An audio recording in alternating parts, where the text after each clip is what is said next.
Bom dia! Como estão todos os alunos, todos os seguidores, todos os inscritos? Hoje temos uma aula extraordinária.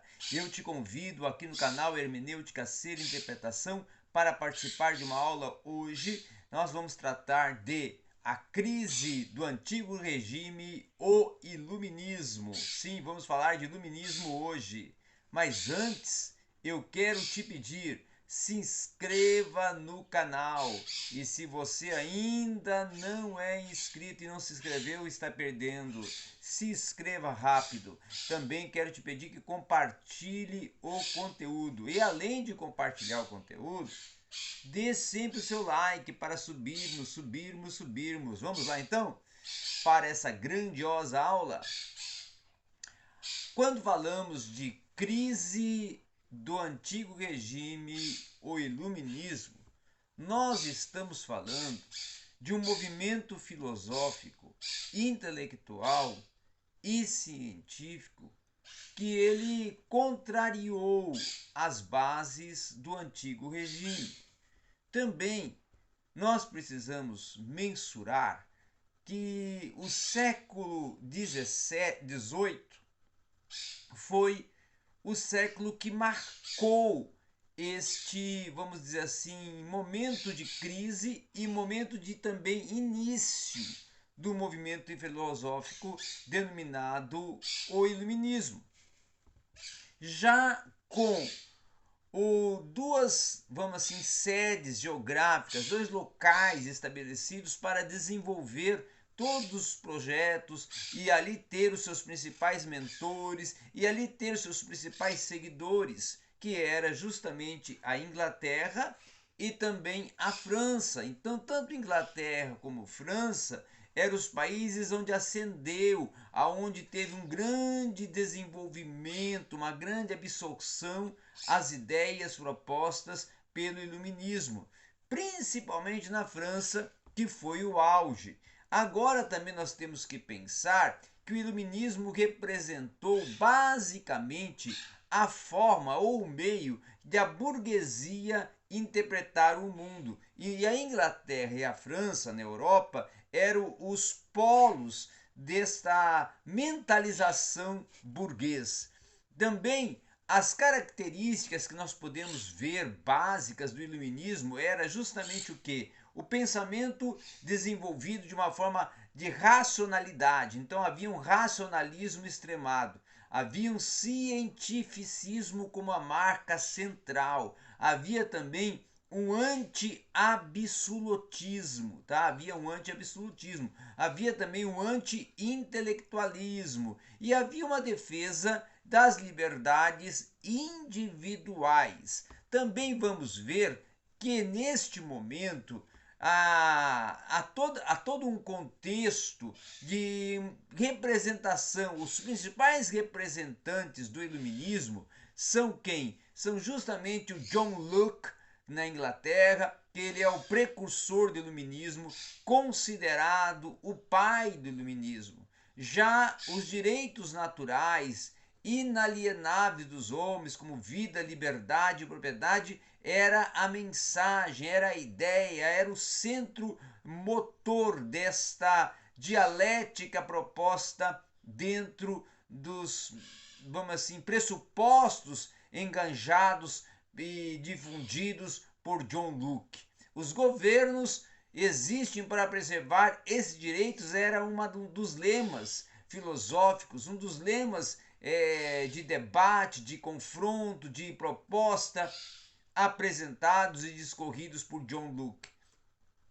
O liberalismo político também era algo que John Locke também trabalhava, discorria, abordava em seus escritos, principalmente defendendo a monarquia parlamentar, a constitucional, e também o conhecimento através da experiência e razão, ou seja, teoria e empirismo.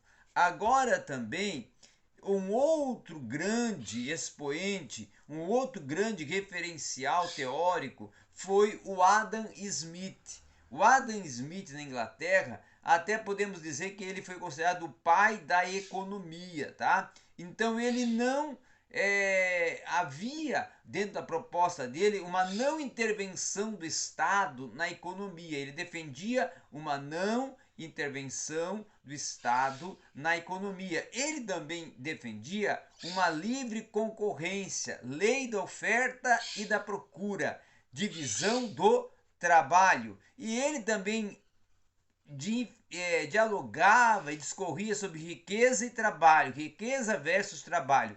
E ele era também, vamos dizer assim, um dos maiores abordadores e defensores do liberalismo econômico, tá? Um outro grande exponencial era o da fisiocracia na França, até inclusive, era também defendida por Adam Smith. Ah, ele trabalhou a versão francesa do liberalismo econômico, ele trabalhou e defendeu a não intervenção do Estado na economia, e alguns teóricos que foram destacados também nessa fisiocracia francesa foi justamente o Quesnay, o Gourvay, o Mirabeau, o Dupont e o Durkheim, tá? O lema era laissez-faire, laissez-passer, le monde va de le mener, ou seja, deixai de fazer, deixai passar, que o mundo ainda por si mesmo andará. Ou seja, vou repetir: laissez-faire, laissez-passer, le monde va de le mener. Ou seja, deixai fazer, deixai passar, que o mundo anda por si mesmo, certo? Outro grande expoente desta proposta do iluminismo, desse ascender do iluminismo, foi o Montesquieu, tá? Montesquieu, na França, inclusive, né? Ele é oriundo da França, ele é um filósofo francês, e ele defendeu a divisão de poderes, o executivo, o legislativo e o judiciário. Ele também foi o responsável pela harmonia e a autonomia entre os poderes. E ele também trabalhou nos seus escritos, nas suas palestras, a submissão de todos perante a lei. Montesquieu também foi um grande influenciador e que foi um dos principais difundidores das ideias do iluminismo em toda a Europa. Outro grande responsável, quem sabe um dos maiores responsáveis, os filósofos mais destacados no iluminismo com as suas ideias e propostas, foi o Voltaire. O Voltaire, ele trabalhava com a crítica ao clero e a intolerância. A crítica ao clero e a intolerância. A igualdade jurídica, a liberdade de expressão e a monarquia ilustrada. Era uma das 4 propostas ascendentes de Voltaire.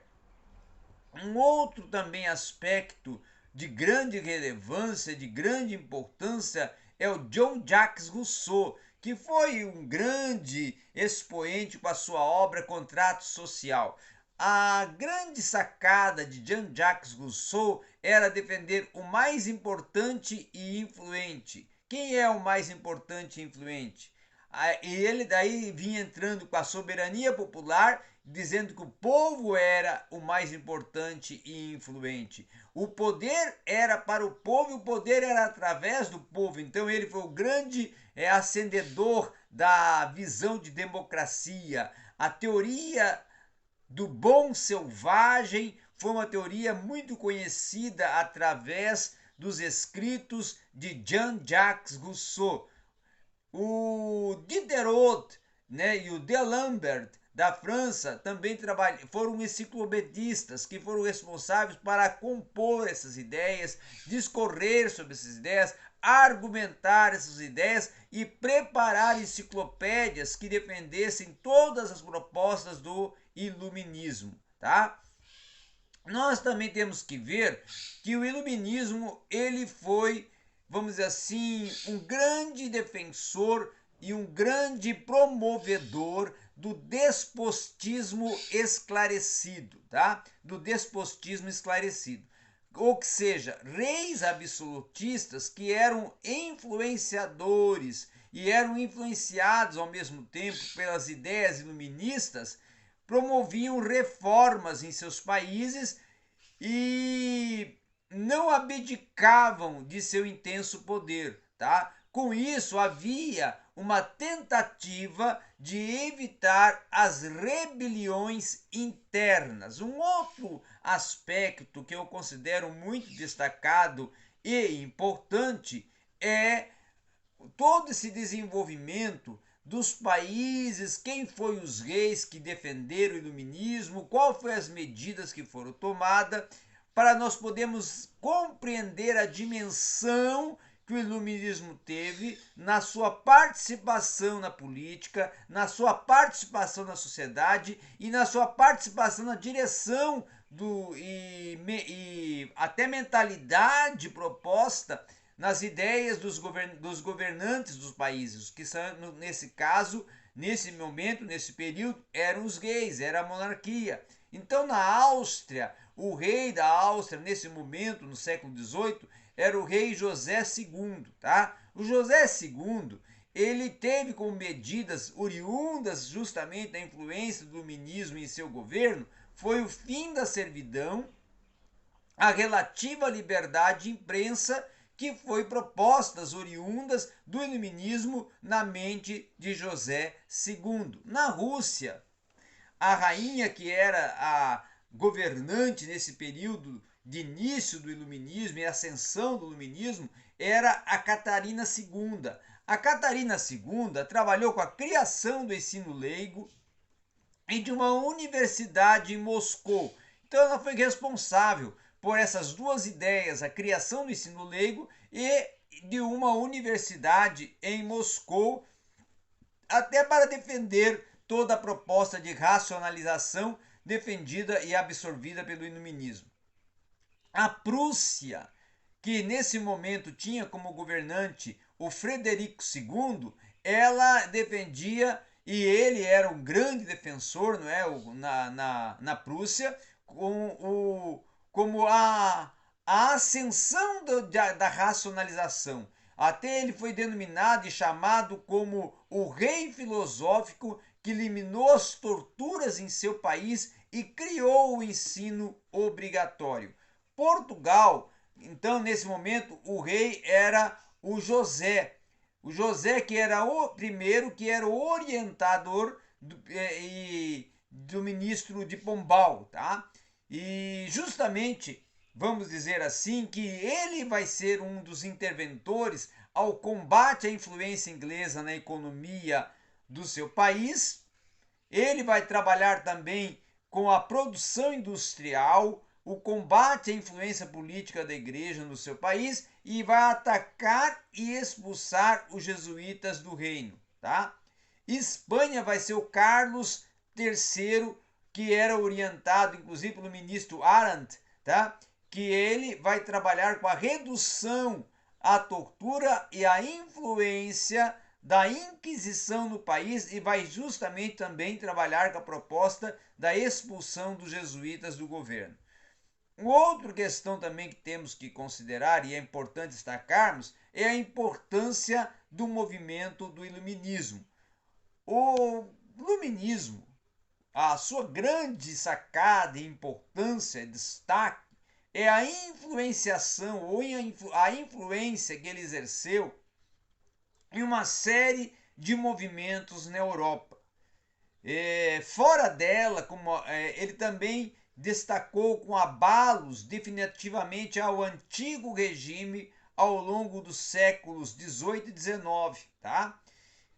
Como, por exemplo, nós podemos destacar a independência dos Estados Unidos e a própria Revolução Francesa, que foi, claro, a base do pensamento contemporâneo em muitas sociedades ocidentais, no que se diz respeito até à organização política, econômica e social. Então, todo esse desenvolvimento, essa aula de hoje, foi justamente para abrir a sua mente, esclarecer a você, trazer elementos substanciadores para fomentar as suas ideias sobre o que vem a ser e o que foi o iluminismo e a sua importância e magnitude dentro da sua participação na política e na sociedade. Obrigado a todos e vamos em frente.